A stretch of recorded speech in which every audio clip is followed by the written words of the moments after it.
Well, hello there, whippersnappers around the world, and welcome back to Second Cup. I'm your host, Tim Heller. Today's guest is Nick Steen. Nick is one of my friends who loves dad jokes, is a voice, stage, and film actor, a car guy, and an expert overthinker.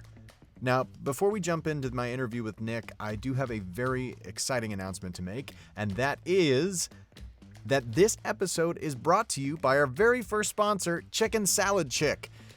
Oh my gosh, a huge thank you to Emily Gray and the Chicken Salad Chick Company for sponsoring this episode. It is a huge milestone for me and truly means the world, so thank you a million times over. If you're in the southeastern United States, you have got to check out Chicken Salad Chick restaurants. I promise you, you won't be disappointed. If you've been listening to the show and you want to support us too, there are 3 ways to do so. First is by sharing episode links on social media and tagging @TimHellerCreative. Thank you to those who have been doing so. It's not been going unnoticed.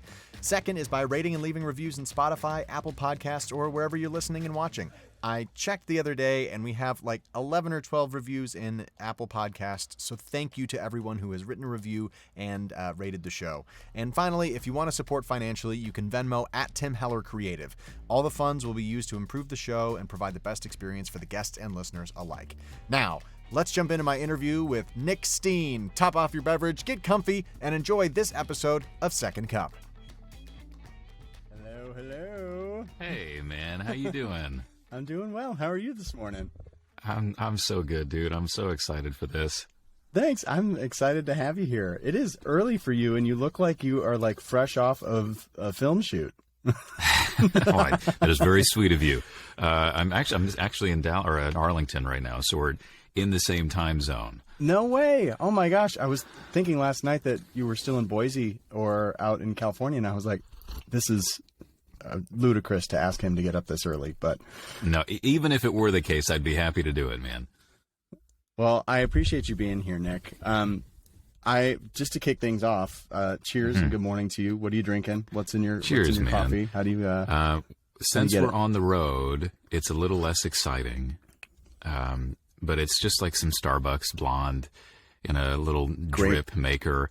We normally travel with an espresso, and we have a ton of mugs that we've picked up through our travels back at our house in Cleveland. But I have none of them with me, so it's just the one that I bought while working in Idaho this year. So amazing. And what are you doing in Dallas right now? We're just in our between time, man. So we did Romeo and Juliet in Boise, and then we're on a pause until we remounted in Cleveland. That's awesome. And so for everybody listening, I'd love for you to introduce yourself, tell us what you do. Obviously, if you are listening to this and you can't tell that he's a voice actor with his beautiful baritone timbre here, Nick is a fellow voice actor. But I'd love for you to tell everybody what you do, where y'all live, what your wife does as well, because I just think I love seeing creative couples figuring out life together. Yeah, man.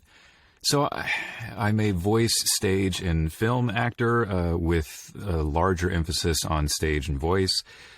I've been working regionally for the last 9 years, I believe, after graduating ACT in 2013. My wife is also, we're both a part of Actors Equity Association. My wife is also a stage manager. So we have this like really unique, sweet setup where we work together 9 times out of 10 on the same show. So it's one of those really sweet little setups that it's just so hard to find, you know? Yeah. And, you know, we had one of my other friends who was the first episode of Second Cup, Emily Brown, is a fellow ACTer. I know. I heard. You know what was so funny about this, dude, is as soon as I signed up, it's that just stupid imposter syndrome. I was like, do I need to be going on here? Do I have anything to say? And I listened to that first episode, and I was like, she's talking about the same person that changed my life. Jeffrey Crockett, the voice and speech, the voice coach. I was like, this is a sign. I have to do this. Because, I mean, really, man, it was like I was on this train of Texas machismo, trying to feel like something I'm not. And in his class, in these 2-hour long, essentially what ended up being meditation classes, like the floodgates opened, and it was this permission to finally feel comfortable and safe being who I am. And for that and for him, I will forever be grateful. That's awesome.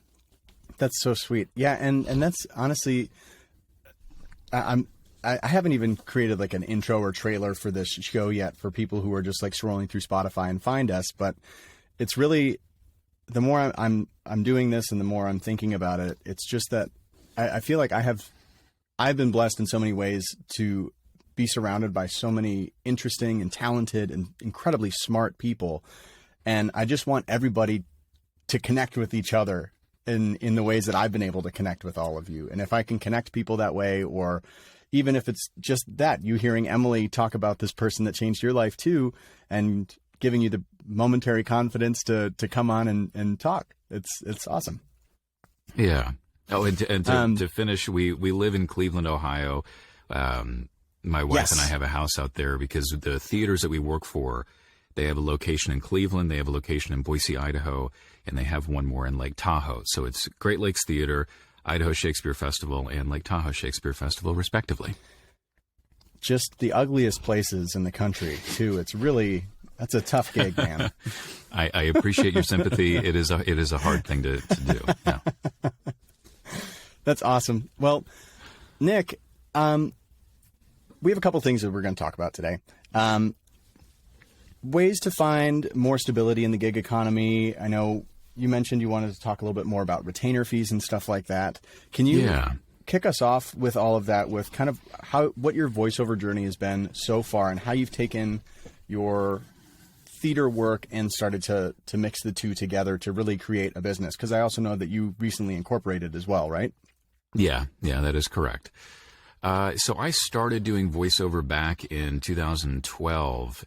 And I think my first ever paid gig was doing the radio announcer in August Wilson's 7 Guitars for a production at ACT.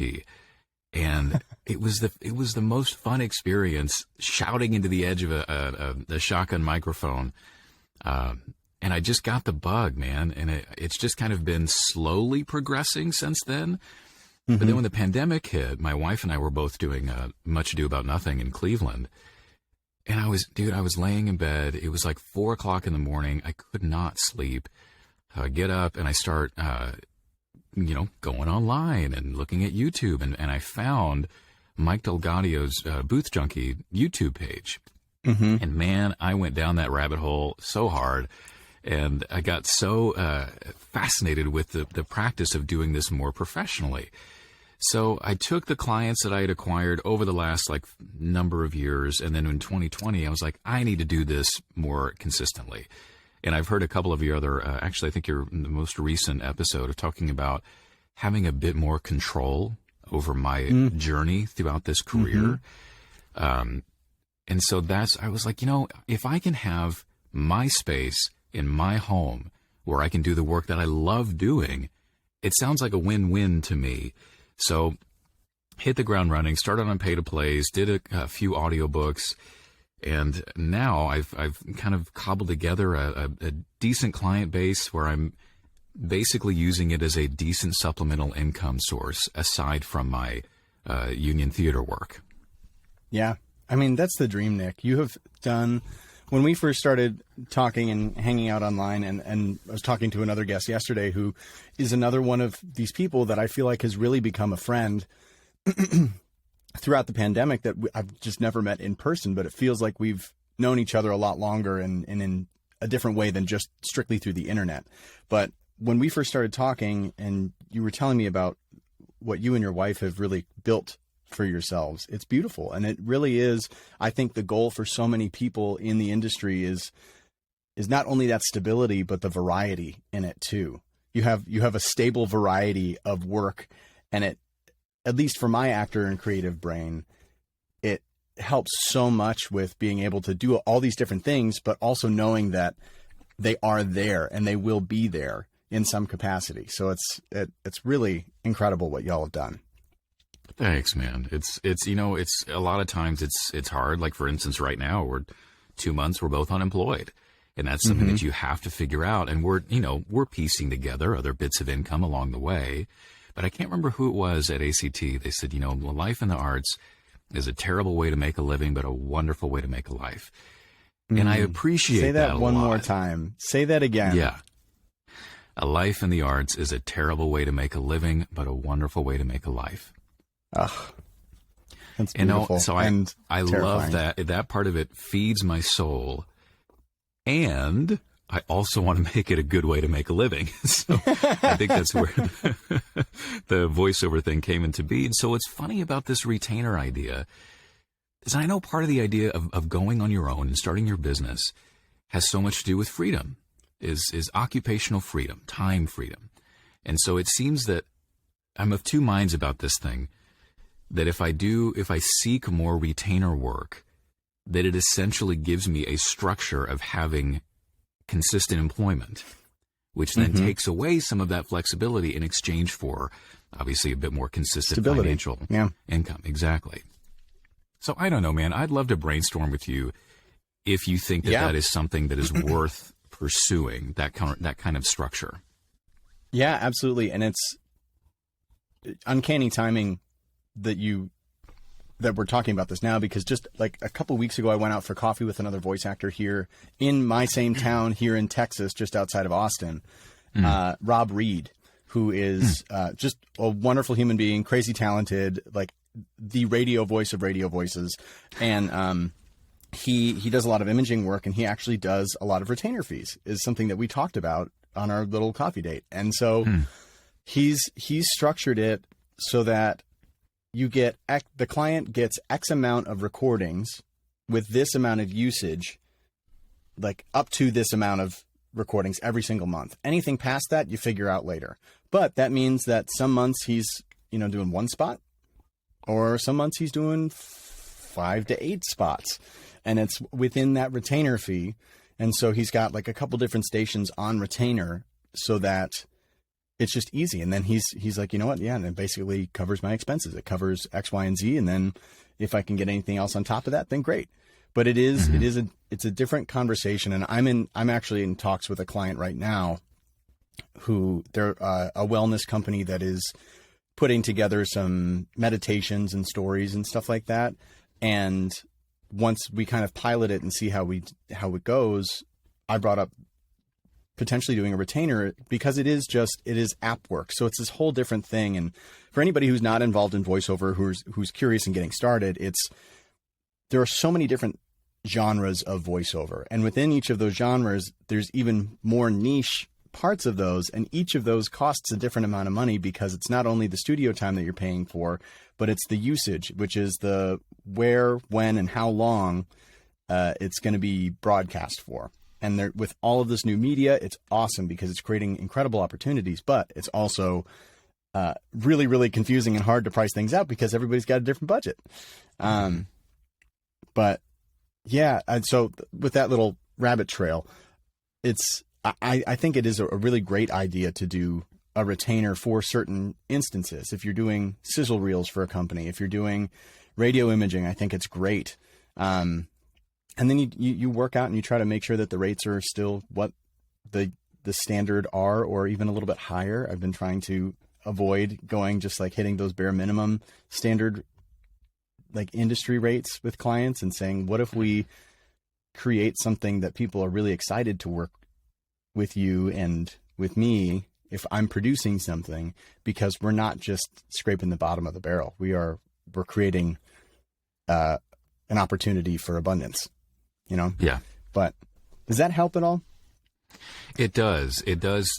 Because my concerns about it were, of course, situations where the talent is then taken advantage of, where there's 100 spots a month or something extreme like that. So I think confirming that there does need to be a limit on that. And this is also kind of in my mind flashing back to this idea that you posted online about blockchain helping you keep track and use of usage. And how I would love to go down that rabbit hole with you at some point, because I think that's really exciting tech that I think has a really interesting use case there. But yes, the limits help a lot. So I had a client on retainer for about 2 years. It was great, consistent income. It was helpful. And I asked them, I said, what does this provide you? Like, what is it that you're getting out of this retainer? And it was ease of use. So they don't have to go to a pay to play. They don't have to go to an agency. They don't have to do the groundwork. They just know they're going to use this specific voice talent. And it's also brand recognition with that voice. The audience hears that and they know that's with that company. So I'm trying to cobble together those things to create the pitch. I think it's this point just hammering out, not scraping the bottom of the barrel, but hammering out what value it adds and coming up with my usage-based and spot-based come up with those rates. terms. Come up with your terms. The great thing is that, especially if, I feel like if you're in conversations about having a retainer set up with a client, you're at that point in that relationship where you know each other. You know that this is a mutually beneficial situation and that they want to continue working with you and that this is something that is solving a problem for both of you. And if you can come at it with that solution-based thinking and say, hey, I've been thinking about this and I think I have a solution. I'd like to propose a potential solution to something like this. I think it'd be great. Cool. I certainly have a lot of time right now, so hit the ground running with that. And so with LinkedIn and stuff like that, because I know that's another question you had. How are you feeling? Just because I know all these creators are out there, artists, creators. I know that creators is like I don't know, silly taboo word or something, but that's what we're all kind of having to do is just create even more. But how do you feel about the way that you approach content? And I know that you've made a concerted effort recently, especially on TikTok, with your DIY VO guy channel. How do you approach that? How do you feel, and where do you feel like some of your pain points are? I approach it in a way. I was listening to your second episode, a genre. Thank you so much for listening to these, by the way. Yeah, Tanja, absolutely, genre, man. Yeah, and she was talking about keeping commitments to yourself and how that's building trust. And the way that's also inspired the piece of content that I'm going to be posting today. How I approach it, man. So I sat down in March with a little Google Doc and I typed out I think it was 75 ideas for little videos. It was kind of one of those sessions. It was like, no bad ideas. Just crank just get out it as out. much as you can. And I was looking at that list thinking, who am I in that list? If I were to look at these and boil down to 3 videos, who am I? And what is it that I want to do? And ultimately what I want to do is I want to help people. And what's funny about the TikTok channel is that it was born out of a month off of all social media. I was stuck in the house. My wife was working at Actors Theater in Louisville, and I was by myself, and I was scrolling constantly. I was like, I need to stop this. I don't like it. It's unhealthy. So I took a month off, and I came back. And honestly, man, you have been a huge inspiration because from the viewer's perspective, the freedom with which you create your content and the comfort that it seems as though you have being yourself, I was like, that's what I want to see more of. So I came back determined to create more content, to create a space that I would actually want to spend time in. So I'm trying to help as much as I can, trying to do a little bit of performance in there as well, because I know that's part of that platform. It feels putting yourself out there like that is still such a hard thing, man. I don't know what I perform for a living, but it's still hard. It does. Yeah. Well, thank you very much for your kind words. It truly means a lot, and it is weird, and this is something that I set a goal for myself at the beginning of this year of creating a piece of content every single day, or the equivalent of that by the end of the year, and it was similar to your Google Doc situation of you just got to get it out, and instead of just keeping it on paper or in a document on my computer, I just filmed myself and I just sent it. And I just had to say, kind of, fuck it. I have to do this because I don't feel like myself. And it was in an effort to really, moving to Texas, we have a wonderful community down here. And then we bought a house just outside of Austin, and it felt a little bit isolating. And then with my back issues, it's been isolating, and which thankfully are no longer. And then with just the nature of our work, it's isolating. I'm alone, but yeah. Not truly alone, but I am working alone in my house. And so it just gave me an excuse to do it. But it is just stepping up to the plate and feeling that gross and sitting in the crunchy part of creating, which is going to feel uncomfortable for a while. But as soon as you can kind of nestle in and see what feels good and when, it's worth it. Yeah. And I think it's such a necessary way to be building a business for so many people. You know, there are those people out there that don't really need it, and that's fantastic. But I also if you can found turn too it that, into a like, little bit of a game. Yeah, exactly. I found too that it's keeping those promises to myself, to kind of dovetail this back, has helped building trust in myself. And I was talking to a friend of mine who was kind of helping me through this. I was like, I just don't know that I have a lot to offer. I was like, I feel so brand new to this space. And she reminded me, she's like, you have to remind yourself how much work you've been doing in this space for how many years. Even no matter how small, that's still time in. And realizing how valuable time in is in the unique situation with our work where we travel. We're traveling for work every 3 to 5 months, let's say. So like right now, I'm in my little temporary booth in my in-laws' house, because that's part of, like, my setup is not, let me hop into my studio bricks, let me do my job in my house every day, even though that, honestly, a part of that really sounds lovely. That consistency sounds lovely. Yeah. But our lifestyle isn't that.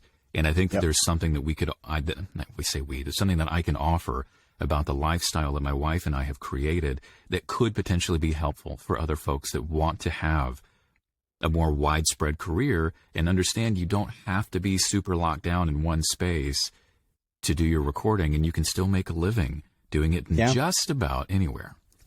Yeah. I mean, I love that your friend encouraged you to do that, because your perspective is valuable.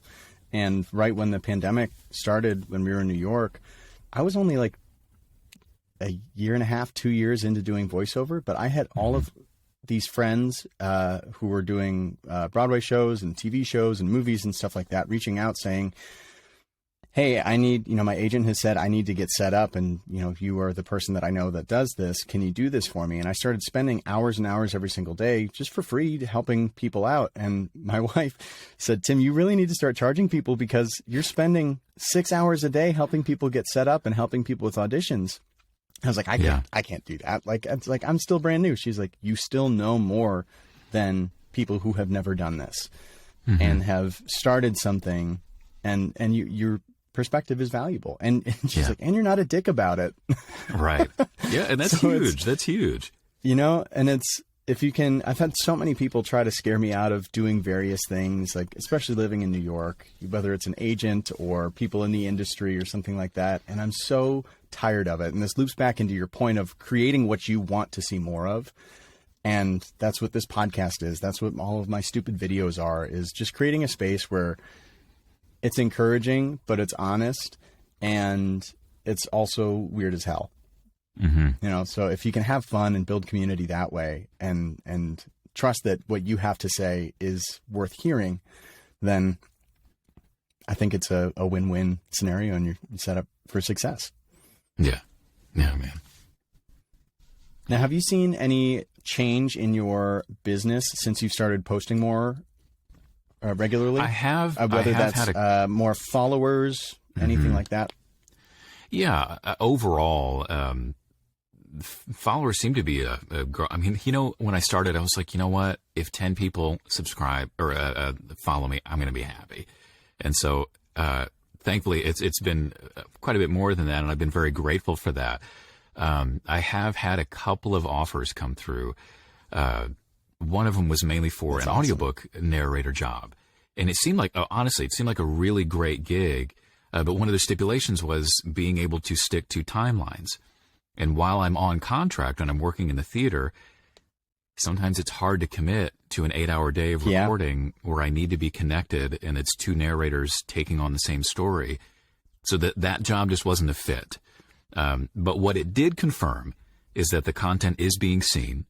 And not only is it being seen but it's also being seen by decision makers. And so that's been inspiring as far as knowing that I'm also helping folks, but knowing that that's like a little extra little benefit of possibly creating work from that too. Yeah, that's awesome, man. Congratulations. It's Thanks, funny dude. how just pushing yourself past that border of discomfort and oh my God, this feels gross. I feel like even though, like you said, I'm performing for my job every day, but I don't want to perform online for people because that's a lot of people and it's weird. And there's all this pressure to go viral. And but it is that whenever I feel like it's been more than a year that I've been doing all these videos, but just since the beginning of this year, whenever I am consistent about it, I'm working more and people find me and you can't get hired unless people hear your voice or see your face. So it's fun. It's uncomfortable and gross and it's still changing with algorithms and updates and all this stuff. But it's, my very base level advice is just start making stuff and getting it out there. Yeah, work begets work, man. Even when auditions are slow and other work is slow, I still owe it to myself to keep that commitment to create content based on the artist that I am. And I think that's valuable for a lot of folks because as actors, especially when we're unemployed, we can get stuck in that trap of being unemployed, not knowing what to do, and just sitting around. And it gives me something fun and informative and helpful to focus on. Yeah, I love that. Work begets work. Well, Nick Steen, thank you so much for coming out and doing this, brother. I really appreciate you and our friendship that we've built, and I'm really excited to see all of your growth and everything that you're doing. I just love, again, I just so admire what you and your wife have built together, and I just think it's awesome coming from another couple of creators who have pieced together a nice little life. Yeah, no, I appreciate that, man. And one day we're going to meet in person. I'm determined of it. One day. Yes, I know, especially if you're just down the street in Dallas. I know, man. I know. We got to figure this out. Well, before we wrap up, I do have a couple quick fire questions for you. If you've been listening, I'm sure you knew this was coming. So I'm going to try to keep them fresh. All right. What's a nickname that your parents used to call you? Oh, God. Nickel Pickle, and it was the bane of my existence.